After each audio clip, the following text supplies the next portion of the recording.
మనకు మొదటగా రాగానే స్వామివారి యొక్క 3 నామాల బొట్టు పెడతారు. మనకు బొట్టు పెట్టుకున్న తర్వాత గర్భగుడికి పోవాలి. ఇక్కడ సన్నాయి వాళ్ళు ఉన్నారు.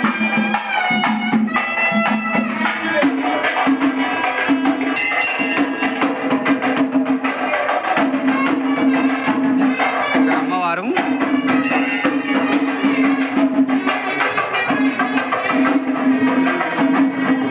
అమ్మవారు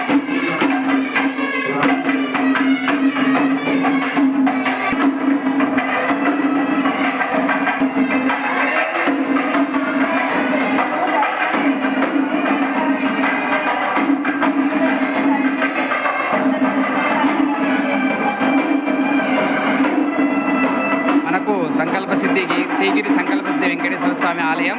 ఇక్కడ స్వామివారి ప్రతిష్ఠానం నిత్యాన్నదానం జరుగుతుంది. మన గౌరమ్మ గిట్లా వచ్చి దర్శనం చేసుకుంది. భక్తులందరికీ ఇట్లా వచ్చి దర్శనం చేసుకోగలరని కోరుతున్నాం.